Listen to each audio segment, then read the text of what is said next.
గోపకాంత చాలా కాలం అయిపోయింది, ఎవరింట్లోనూ చిక్కపట్టలేదు ఈ కృష్ణుడు, వస్తున్నాడు వెన్నెత్తుకుపోతున్నాడు, ఎలా అయినా పట్టుకోవాలి.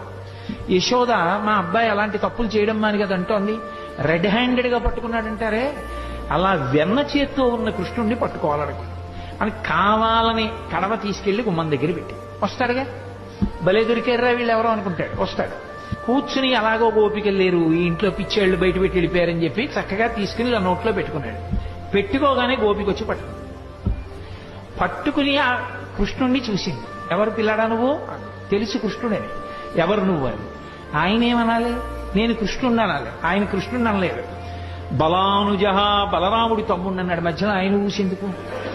ఆయన ఏమైనా వచ్చాడా, తిన్నాడా, దొంగతనాలు చేశాడా? అంటే ఎక్కువ మందిని ఇన్వాల్వ్ చేస్తే శిక్ష తక్కువ పడుతుందని. అందుకని పాపం ఏ పాపం ఎరగని అన్నగారిని తీసుకొచ్చాడు. నా పేరు చెప్పడం మానేసి అన్నయ్య పేరు చెప్పడం. ఇక్కడికి ఎందుకు వచ్చావు? ఓసారి ఇలా చూసి, ఓ మా ఇల్లు కాదా, మా ఇల్లు అనుకున్నాను. అమ్మ బాబోయ్, మీ ఇల్లు అనుకుని వచ్చావా?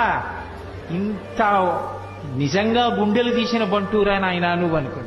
బాగుందిరా నాయన, మరి వెన్న కుండలో చెయ్యి ఎందుకు ఎట్టావు?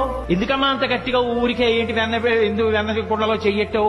ఇక్కడికి ఎందుకు వచ్చావు అని అరుస్తానంటే, మా ఆవు దూడ ఒకటి తప్పిపోయింది, వెన్న కుండలో ఉందేమో అని వెతుకుతున్నాను, కారిస్తే పారిపోతుంది చూడాలి. వెన్న కుండలో దూడ దూరిందా? చెయ్యి పెట్టి వెతుకుతున్నావా, దూడ పారిపోతుందా అని తెల్లబోయి ఆవిడ చెయ్యి వదిలేసింది, పారిపోయింది.